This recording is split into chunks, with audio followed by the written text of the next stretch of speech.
I had poured my heart, soul, and every cent I had into my small startup. It wasn't glamorous, it wasn't huge, but it was mine. Every late night, every skipped vacation, every sacrifice I made was for that business. I believed in it. I trusted it. I even dreamed that one day it would support my family and give us the life we'd always wanted. But apparently, my wife didn't share that faith. It started subtly at first. Snide comments about how much money I wasted on supplies, jokes about how our bank account could disappear overnight, and whispered criticisms in front of friends. I tried to laugh them off. I tried to convince myself she didn't really mean it. But then the jabs grew louder, sharper, and public. One Friday evening, I walked into our living room, exhausted from yet another 14-hour day, to find her scrolling on her phone. "You know," she said casually, "I don't see why you even bother. Your business is failing, and it's embarrassing. I don't know why I even put up with this." I froze. Every fiber of pride, every ounce of hope I had invested in my company, felt like it had been stomped on. I tried to respond, tried to defend myself, but she cut me off.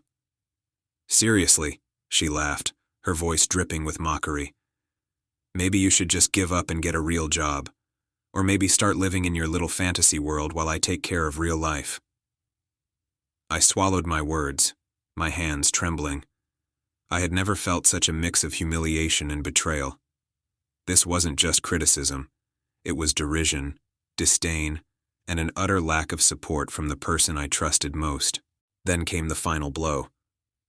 She had been working closely with my business mentor, someone I had introduced her to under the pretense of helping understand our finances. But one evening, she announced she was leaving, for him, her boss. Someone who had nothing to do with our lives outside work, yet somehow became the escape she needed from my failing venture. "Don't worry about me," she said, tossing a small bag onto the couch. "I've got better things to do than watch your pathetic little business collapse. I'm going to someone who actually matters." She didn't look back as she walked out the door. I was stunned, heartbroken, angry. But beneath it all, a spark ignited.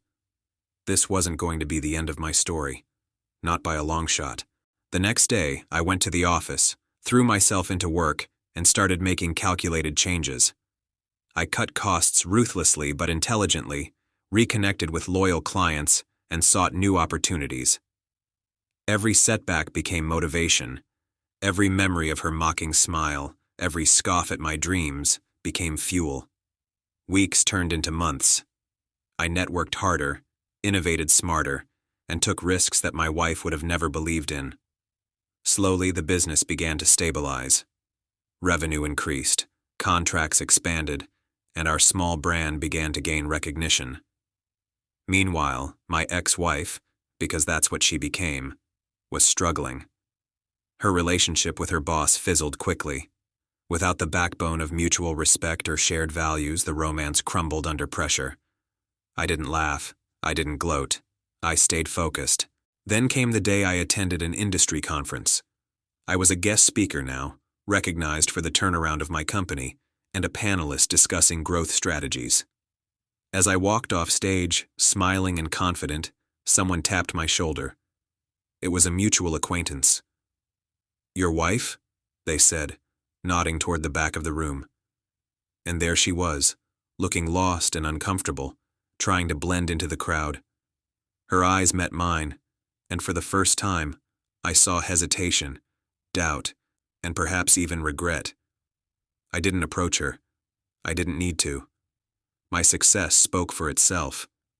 Every handshake, every nod, every smile I received was a testament to resilience, intelligence, and perseverance. The things she had mocked, the things she had underestimated.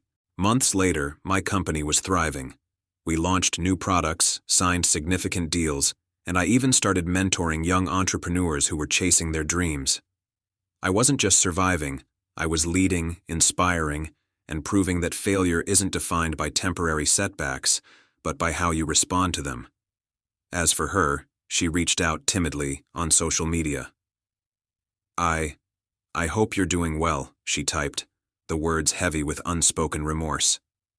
I paused, stared at the screen, and then smiled. I typed back simply, I'm doing better than ever.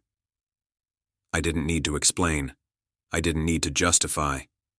My life, my work, and my accomplishments were the answer she had scoffed at, laughed at, and walked away from. That day, I realized something crucial. Betrayal can crush you if you let it, but it can also build you stronger, sharper, and more determined than ever before. My wife had left me with humiliation, doubt, and heartbreak, but I converted it into strategy, perseverance, and ultimate success. The business she ridiculed, the dream she abandoned, became my triumph. Because sometimes the best revenge isn't confrontation. It isn't public shaming or loud accusations. It's success, quiet, undeniable, and irreversible. It's taking the very thing someone mocks you for and turning it into proof that you were stronger, smarter, and better than they ever imagined. And as I stood in my office, looking out at the city skyline, I realized she had given me an unintended gift. Her betrayal was the spark that ignited my determination, and I had turned it into a life she could no longer touch, a life she could no longer belittle, and a life she could only watch from the sidelines. Because in the end, I didn't just save my business. I saved myself. And sometimes, that's the most satisfying revenge of all.